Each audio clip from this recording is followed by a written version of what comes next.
त्रेतायुगापासून ते अगदी आजवरच्या समस्त स्त्री जातीला अनसूया माता पूजनीय, वंदनीय आणि आदर्श आहे. रामायणामध्ये सती अनसूया माता आणि रामपत्नी जानकी यांची भेट वर्णन करणारी एक कथा येते.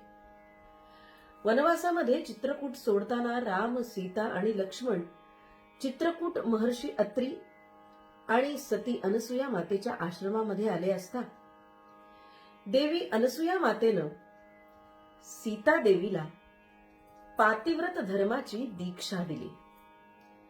यामध्ये माता अनसूया ज्या गोष्टी सीतेला सांगते त्या आजही प्रत्येक स्त्रीला लागू होतात.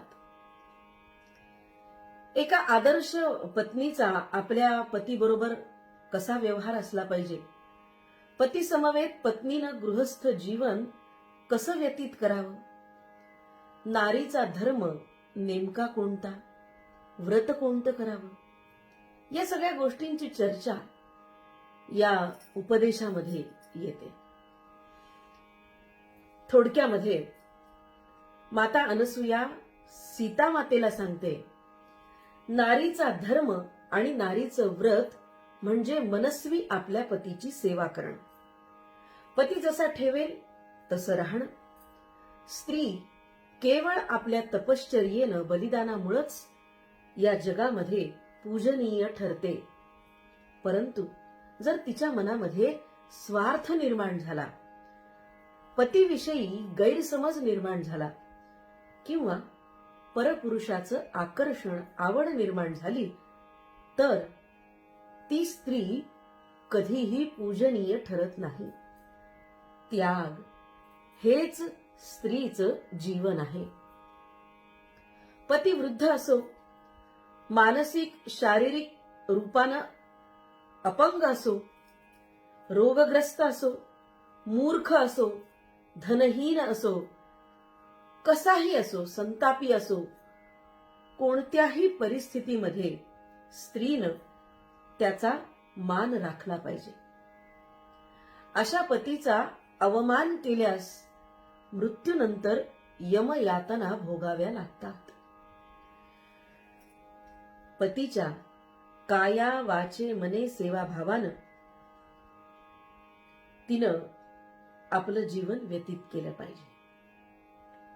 घरी पाऊल ठेवताना कोणत्याही प्रकारचा मनामध्ये द्वेष, कोणताही भेदभाव आपल्या कुटुंबामध्ये स्त्रीनं करू नये. आपल्या कुटुंबाला एकत्र बांधून ठेवणं ही तिची संपूर्ण जबाबदारी आहे. ती सहनशील असली पाहिजे, सुखदुःख स्वीकारणारी असली पाहिजे. कष्ट भोगूनच कष्ट कमी होतात हे ध्यानात ठेवलं पाहिजे. हे सीते, हे केवळ तुझ्यासाठीच नव्हे तर सर्वांच्या कल्याणासाठी मी सांगते. ज्या घरामध्ये स्त्री प्रसन्न असते तिथे निश्चित समृद्धी असते. परंतु जिथे स्त्री दुःखी असते तिथे कितीही संपदा असली तरी समृद्धी मात्र नांदत नाही. पत्नी पातिव्रत धर्माचं पालन करीत असेल तर तिचा सन्मान राखणं, तिला प्रसन्न ठेवणं हे पतीचं सुद्धा कर्तव्य आहे. खरं म्हणजे आजच्या काळामध्ये यातल्या काही उपदेशाचा जर भाग आपण बघितला तर हास्यास्पद वाटेल आणि ते खरंच आहे. पण तरी सुद्धा एक कुटुंब व्यवस्था टिकण्यासाठी, पती पत्नीचं नातं आदर्श होण्यासाठी, समाज सुदृढ होण्यासाठी, समाज मानस निकोप होण्यासाठी, निरोगी होण्यासाठी या गोष्टींची काही प्रमाणात नक्कीच गरज आहे. व्यसनाधीन असलेला पती, पत्नीला त्रास देत असणारा पती याची पूजा करावी असं मी म्हणत नाहीच.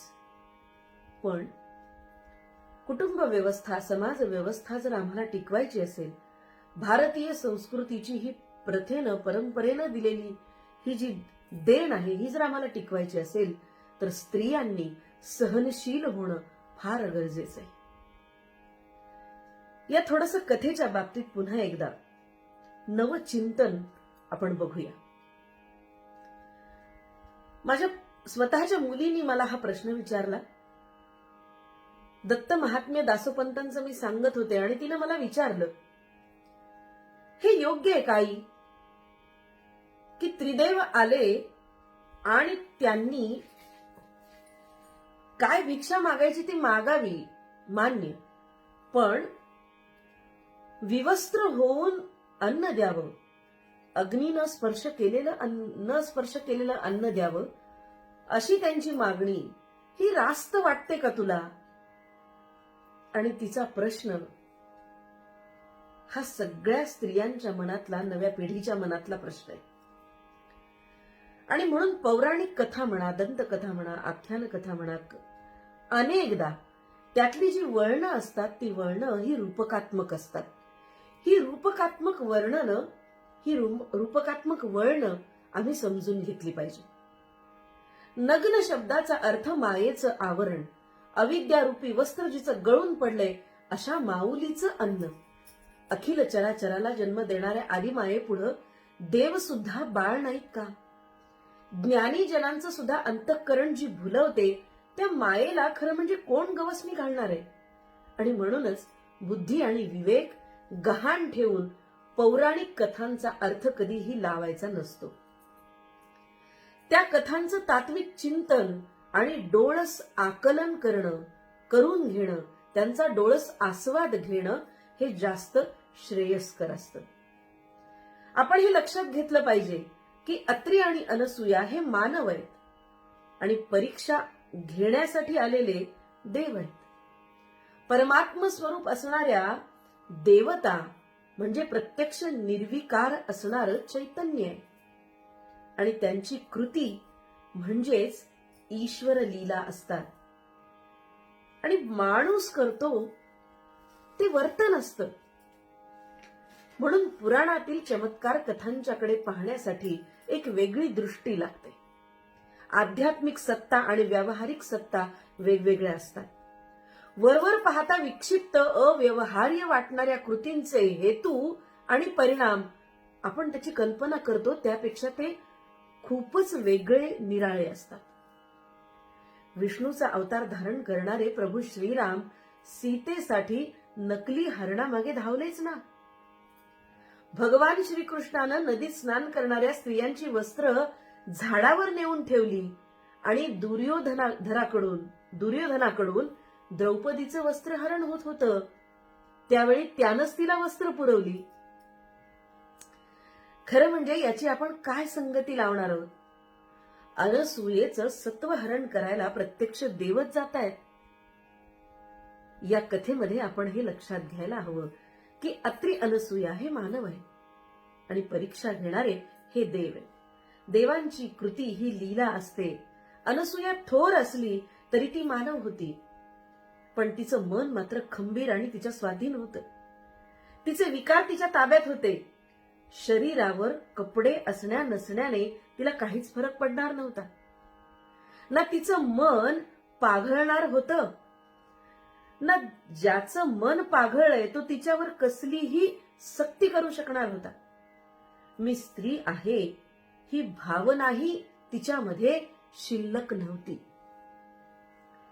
जी विदेही आहे, देहरूपी वस्त्र सुद्धा जिला अनावश्यक वाटतंय, तिला देहावरच्या वस्त्राची काय चिंता? दोष किंवा पाप नग्नतेमध्ये नाही, ते नजरेमध्ये. आणि म्हणून शक्ती संक्रमणानं त्रिदेवांना बालक करून नग्न म्हणजे अग्निस्पर्श न झालेलं मातेचं स्तन्य तिनं या त्रिदेवांना दिलंय.